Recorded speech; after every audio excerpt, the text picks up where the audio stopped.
तो अब हम दूसरा चैप्टर पोलिनोमियल्स स्टार्ट करते हैं। उसके एक्सरसाइज 2.1 देखिए। तो पहला क्या है, which of the following expressions are polynomials. हमें तय करना है इनमें से कि कौन से एक्सप्रेशंस पोलिनोमियल्स है या नहीं है। तो पहला क्या है हमारे पास 4x² - 3x + 7। अब आपको याद रखना है कि पोलिनोमियल्स एक्सप्रेशंस हमेशा an x⁴n plus an -1 x⁴n -1 plus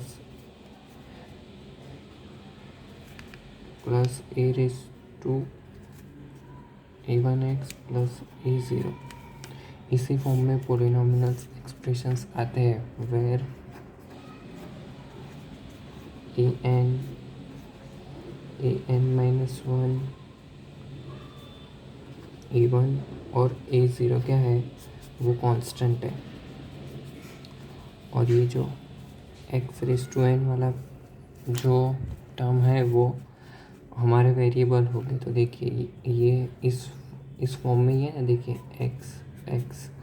तो ये क्या हो गया, पोलिनोमियल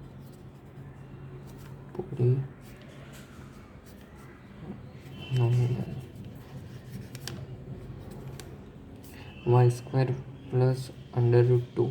ये भी हमारा इसी फॉर्म में है ना, देखिए ये फॉर्म में है। इधर भी सिर्फ एक ही वेरिएबल y है, तो इसीलिए ये भी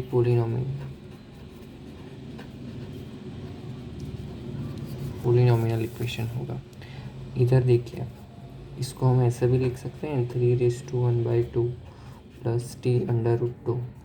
अब देखिए t का पावर क्या है 1/2, और अगर उसका पावर 1/2 हो, -1 हो, -1/2 हो, मतलब कि पोलिनोमियल इक्वेशन होने के लिए उसका पावर सिर्फ होल नंबर्स ही होने चाहिए, जैसे कि 0, 1, 2, 3 वैसे होल नंबर्स। तो ही हम उस इक्वेशन को हम पोलिनोमियल इक्वेशंस कह सकते हैं। तो इधर 1/2 है, तो इसलिए ये नॉन पोलिनोमियल हो जाएगा। फिर y + 2/y, तो इसलिए हम इसको ऐसे भी लिख सकते हैं ना, y + 2 y⁻⁻1। याद करिए वो हम 1/a को e-1 के फॉर्म में भी लिख सकते हैं, मैंने आपको चैप्टर 1 में बताया था। तो इधर भी देखिए आप y की पावर क्या है -1, जो कि -1 होल नंबर नहीं है, इसलिए ये भी नॉन पोलिनोमियल हो जाएगा। फिर यहाँ देखिए हमारे पास कितने वेरिएबल है इस इक्वेशन में। देखिए एक्स वाई मतलब 2 वेरिएबल है। पोलिनोमियल्स इक्वेशन होने के लिए सिर्फ एक ही वेरिएबल होना चाहिए, या तो x होना चाहिए या तो y होना चाहिए। इधर हमें मतलब इधर तीन वेरिएबल है, इसलिए ये भी नॉन पोलिमर इक्वेशन हो जाएगा, पोलिनोमियल। फिर we write the coefficients of x², मतलब जो x² के साथ जो टर्म है, इधर के x² का कोएफिशिएंट 1 है, x का क्या होगा 1 होगा। इसी तरह x² क्या होगा -1 होगा। देखिए इधर हम इससे ऐसे भी लिख सकते हैं ना, मतलब x² के साथ कोई भी नंबर हो, जैसे इधर -1 है, इधर हम 1 है, वो हमारा x² का कोएफिशिएंट हो जाएगा। इधर x² के साथ कौन सा नंबर है π/2, मतलब उसका कोएफिशिएंट π/2 होगा x² का। उसी तरह x का 1 होगा। फिर इधर भी क्या है, इधर हमारा x² का पाई हो जाएगा coefficient. Give one example of binomial. Binomial मतलब क्या कि बायोनोमिनल का मतलब होता है, देखिए बायो का मतलब 2 होता है। तो अगर बायोनोमिनल इक्वेशन की टर्म कितनी होगी 2 होगी। अगर x² + 1 होगा तो ये क्या होगा बायोनोमिनल इक्वेशन। और मोनोनोमिनल का इक्वेशन फॉर मोनोनोमिकल उसकी टर्म क्या होगी, सिर्फ एक ही। मोनो का मतलब एक होता है, तो वो अगर एक्स, तो ये हमारा मोनोमिनल हो गया।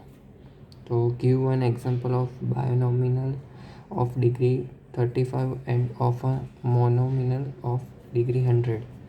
तो बायोनोमिनल में कितनी हमारे पास टर्म होगी, हमारे पास होगी टर्म 2। और डिग्री हम किससे बोलते हैं, देखिए एक्स के पावर जो होगा 2, इधर क्या है 2, तो हमारी ये इक्वेशन 2 डिग्री होगी, 2 डिग्री। तो इसी तरह 35 है, मतलब एक्स का पावर 35 होगा, और हमें उसे बायोनोमिनल फॉर्म में लिखना है, मतलब x⁵35 + 5। आप कुछ भी लिख सकते हैं। ये क्या हो गया हमारा, तो ये वाली हमारी इक्वेशन बायोनोमिनल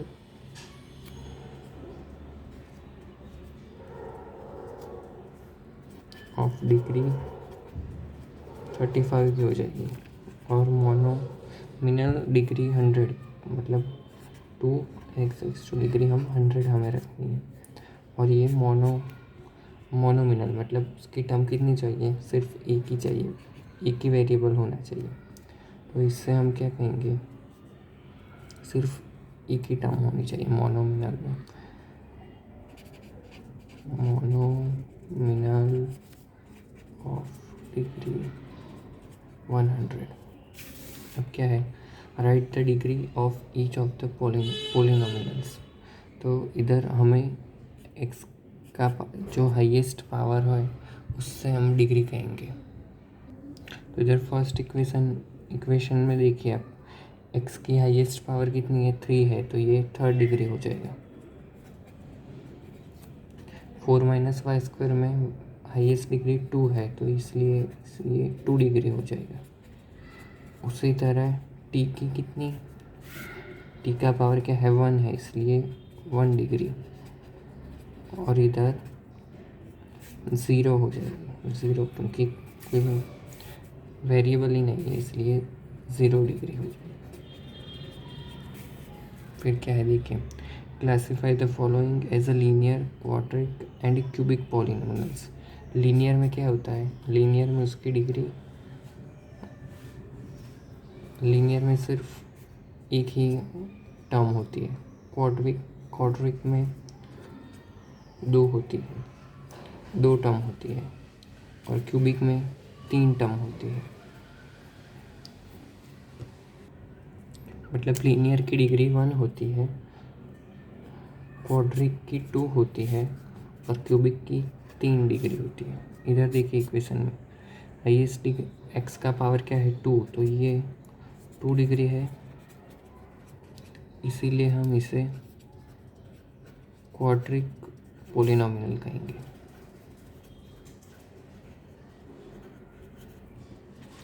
ये क्या है 3rd डिग्री, 3 एक्स की मैक्सिमम पावर क्या है 3 है, इसलिए हम इसे क्यूबिक पोलिनोमियल कहेंगे।